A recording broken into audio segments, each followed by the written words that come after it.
kegiatan penyuluhan kali ini. Ibu-ibu, perkenalkan saya Natania Zizarianti, mahasiswi Ilmu Keperawatan UIN Syarif Hidayatullah Jakarta. Tujuan saya melakukan penyuluhan ini adalah untuk memberikan pengetahuan mengenai pencegahan dan penanganan pertama diare saat di rumah nih. Nah, ibu-ibu ada yang tahu nggak nih diare itu apa? Menurut ibu-ibu diare itu kayak gimana? BAB lebih dari 2 kali, 3 kali. Fesesnya cair. Iya. Dan ibu-ibu ada yang tahu nggak cara penanganan pertamanya itu kayak gimana? Dokter. Kasih obat dokter. Oke, mungkin nanti akan bakal saya lebih jelaskan lebih detail lagi ya. Oke, boleh di next. Oke, di sini ada pengertian diare terlebih dahulu. Diare itu adalah gangguan pada sistem pencernaan yang mengakibatkan buang air besar lebih dari 1 kali atau sama dengan 3 kali sehari, dan bentuk dari tinja tersebut adalah cair.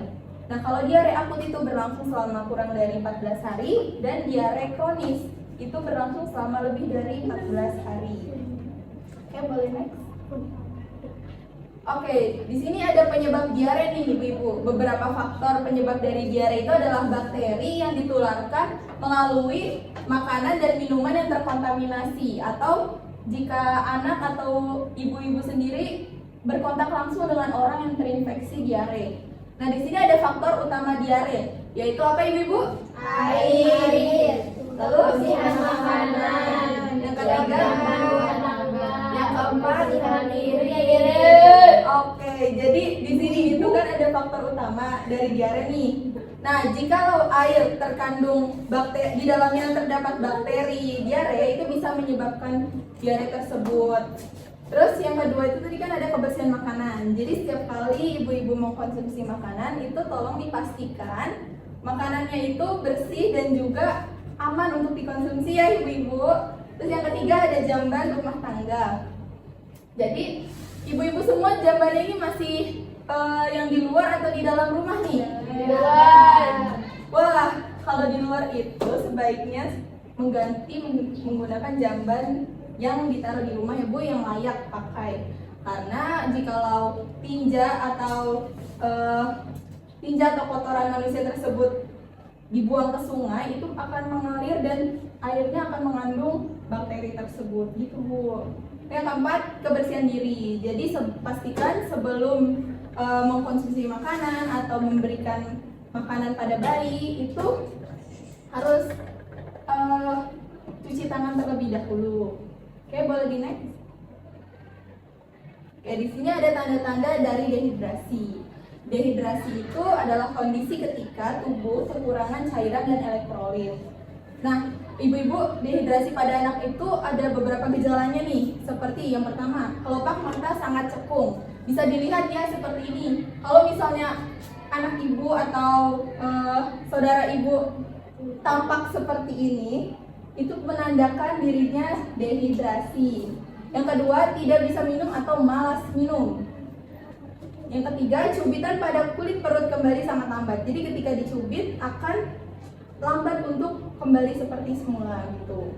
Kemudian ketika anak menangis itu tidak mengeluarkan air mata. Lalu yang kelima, jikalau dehidrasinya itu sudah parah ya atau termasuk dehidrasi berat, maka akan mengalami penurunan kesadaran. Oleh karena itu, dehidrasi ini harus segera ditangani supaya tidak menyebabkan komplikasi serius gitu pada anak kita. Karena ini dehidrasi pada anak itu sangat berbahaya ya ibu-ibu. Oke, boleh di next. Oke, di sini ada pencegahan diare. Yang pertama itu mencuci tangan dengan sabun menggunakan 6 langkah. Nah, ibu-ibu ada yang tahu atau pernah dengar gak nih 6 langkah itu kayak gimana? Oke, nanti akan saya jelaskan ya. Oke, yang kedua, memperhatikan keamanan makanan. Jadi jangan lupa ya, tadi seperti yang sudah saya bilang, harus sebelum mengkonsumsi sesuatu itu harus memastikan bahwa makanan tersebut bersih dan aman. Yang ketiga, menjaga kebersihan diri dan lingkungan. Lalu yang keempat, penggunaan jamban yang baik dan layak, dan jangan lupa untuk dibersihkan secara rutin. Betul. Oke, boleh next. Oke, di sini ada penanganan pertama diare. Nah, jadi ibu-ibu, untuk penanganan pertama ini kita nyebutnya lintas diare. 5 langkah tuntaskan diare. Yang pertama, berikan oralit. Ada yang tahu nggak oralit itu apa, ibu-ibu? Tahu. Oralit. Saya tahu oralit yang buat ini. Buat apa, Bu? Buat diare. Obat diare. Iya. Oke, iya benar. Jadi oralit itu larutan untuk menggantikan cairan tubuh gitu. Terus yang kedua, berikan obat zinc sesuai petunjuk dokter. Lalu berikan anak makanan untuk mencegah kurang gizi. Kemudian ada berikan antibiotik yang pastinya harus sesuai dengan petunjuk dokter dan hanya diberikan sesuai dengan keluhan gitu. Kemudian yang kelima itu berikan nasihat atau arahan pada ibu atau pengasuh dari bayi tersebut atau anak tersebut gitu ibu. Oke, boleh di next Kak? Oke, di sini sudah ditampilkan cara membuat oralit. Jadi ini merupakan solusi yang paling sederhana ya, yang sangat efektif sekali ketika anak tuh mengalami diare. Jadi langkah pertamanya itu yang kita bisa menyiapkan larutan oralit ini dengan menggunakan garam dan gula.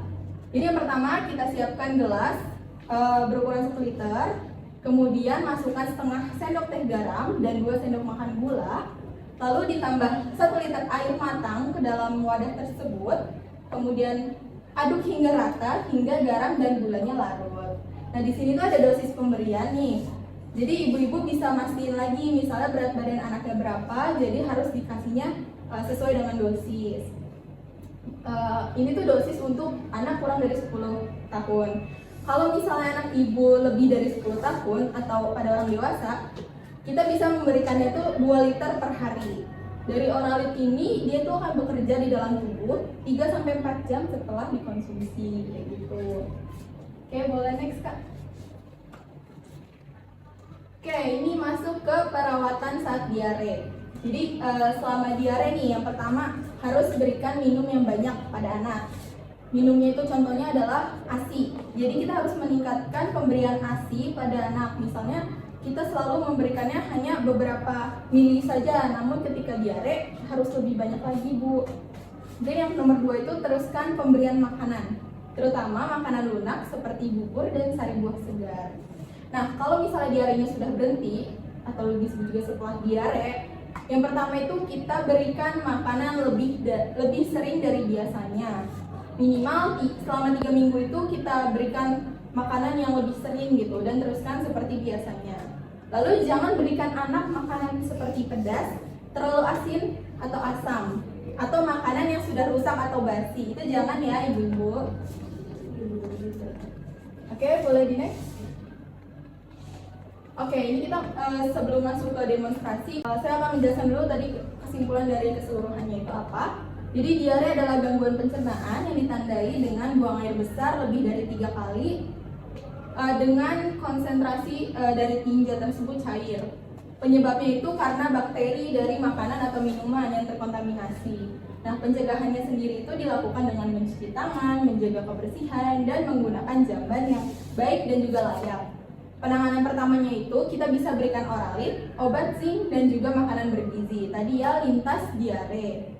Nah, cara membuat oralit sederhana itu dengan air matang, garam, dan juga gula. Oke, boleh kita sekarang masuk dulu ya ibu-ibu ke demonstrasi pembuatan oralit.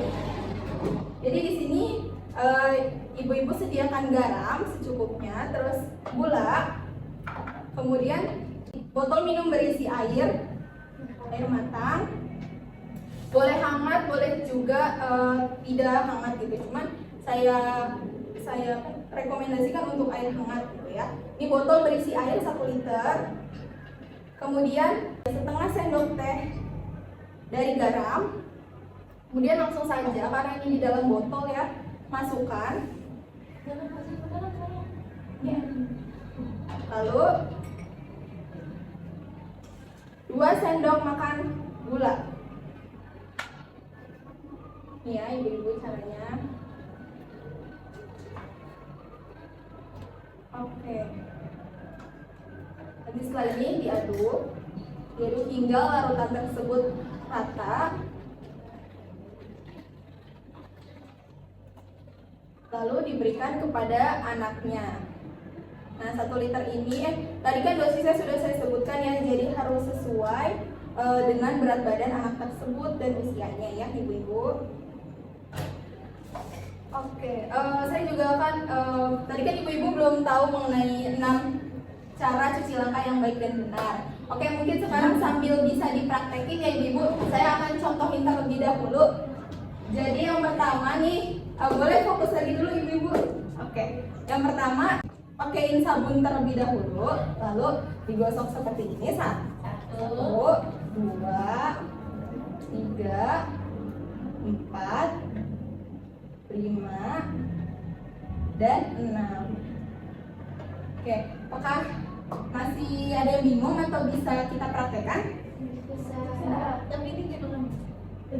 Oh iya. Oke, baik, mungkin yang bisa kita boleh praktekkan terlebih dahulu ya ibu. Boleh diangkat tangannya ibu, kita contohkan. Oke, sabun, tangannya begini. 1, 2, 3, 4,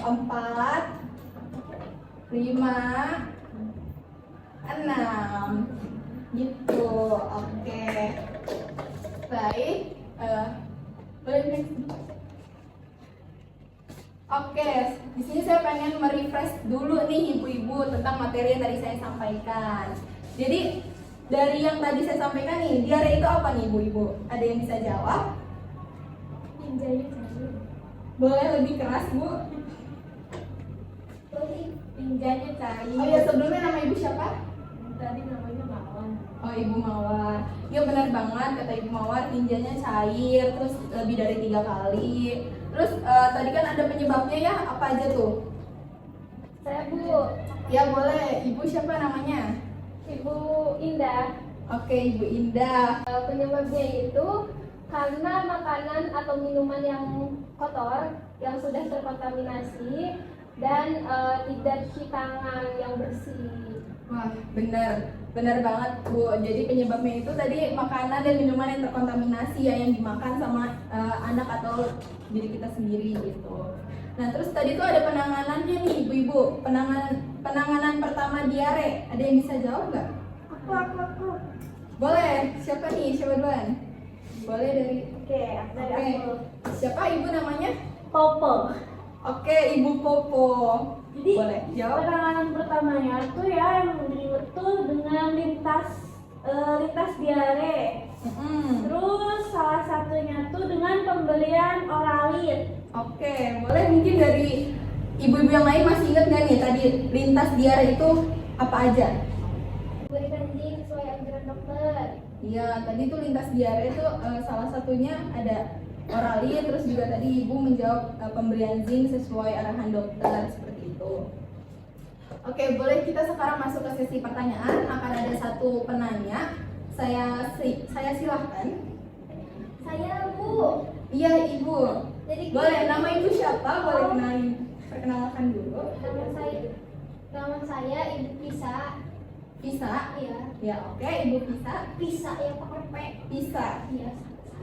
Jadi gini ya Bu ya, saya kan ibu menyusui. Cuma Oke. kalau misalkan saya makan itu anak saya karena dia juga nggak Bu, kalau saya makan kan saya lagi menyusui gitu. Oke, pertanyaan dari Ibu Pisa ini bagus banget. Boleh tepuk tangannya dulu, Ibu. Oke, Bu Pisa. Jadi ASI yang terkandung di dalam tubuh ibu, ketika ibu makan makanan yang tidak sehat atau bagaimana itu, makanan yang tidak sehat, apakah dapat mempengaruhi anak ibu gitu? Apakah bisa terjadi diare? Benar pertanyaannya? Benar. Oke, ini saya mau jelaskan terlebih dahulu. Sebenarnya ASI itu memang dipengaruhi oleh makanan dari ibunya dan juga bisa menyebabkan diare pada bayi. Namun itu bukan penyebab yang utamanya gitu terjadinya diare pada anak.